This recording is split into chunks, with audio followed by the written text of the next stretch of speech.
Hello, my name is Chris, and in this video I would like to talk about the Samyang 85mm 1.4 for the Canon RF system. If you want to see the example pictures, go to the description below. There's a time code, click on it and you will go straight away to the pictures I shot with it. As you can see, this is a very simple lens. It only has one switch. That's for the focus. You can select automatic focus or manual focus. There's only one ring, and that's for when you choose manual focus. There's no control ring like on the other RF lenses. It's very basic. I think that's also why it's quite light for its size. With the lens cap on and a filter, it's 12 centimeters. If you also use the front lens cap, it's 13 centimeters high. And if you are using the lens hood, it makes it 17 centimeters high. And compared to the Canon RF24 to 105, it is about the same height.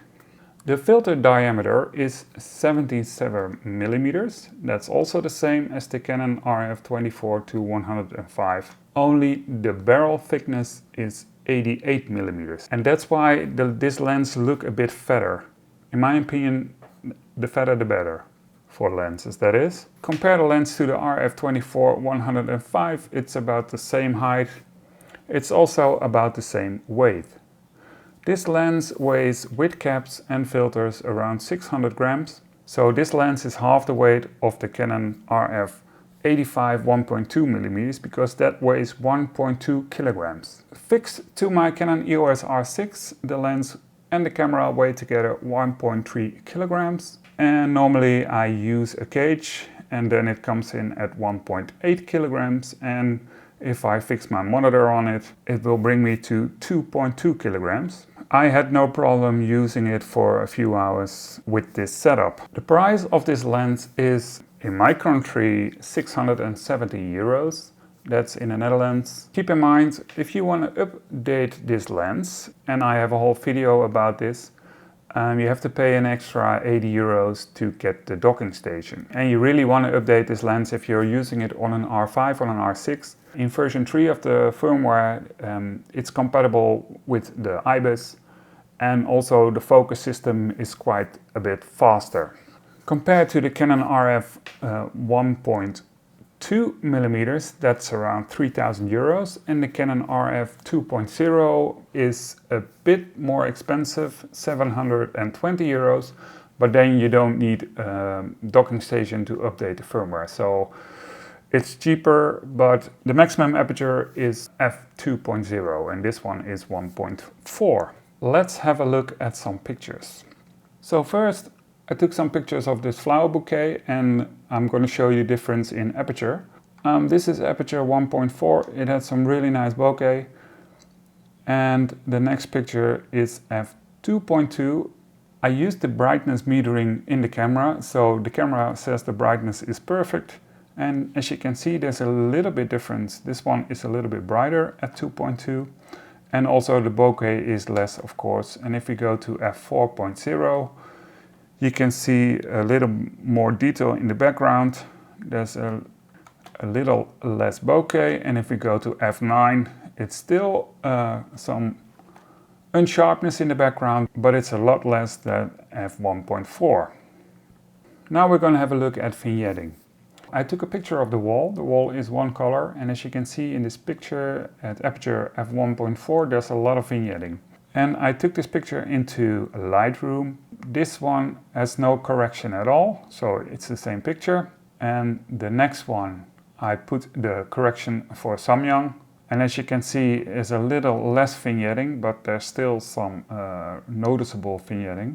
And I also put on the lens profile from the Canon RF85 1.4. And as you can see, there's a lot less vignetting. It almost is gone.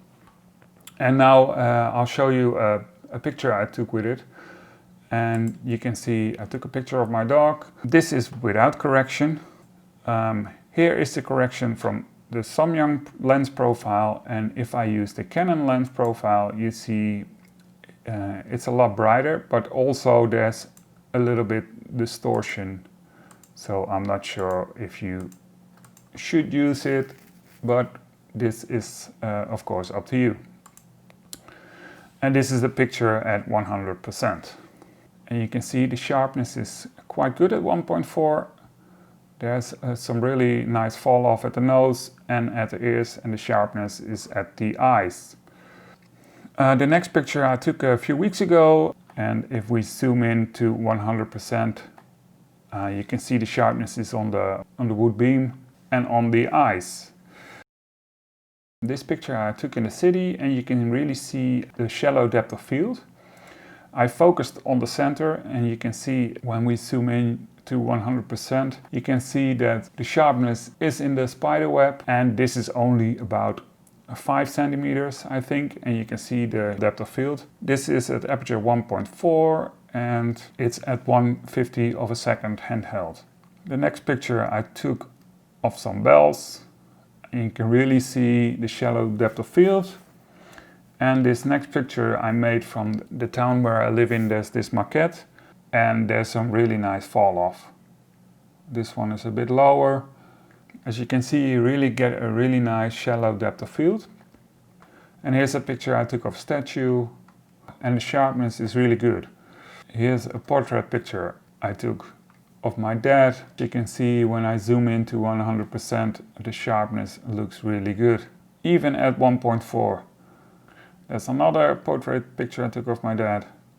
And as you can see, the vignetting is hardly noticeable when you correct it in Lightroom and when you have a real picture.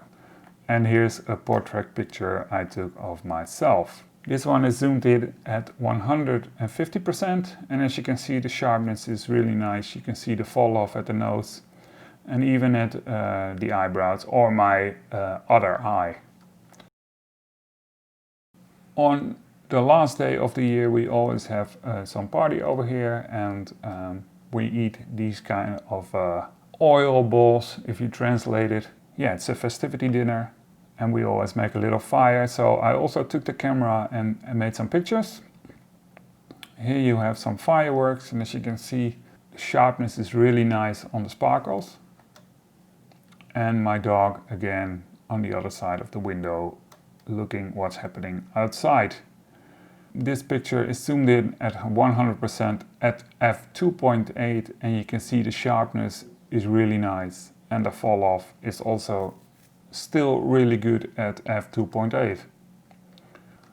Here's another one of some fireworks at f2.8, and here's the last picture at f2.8.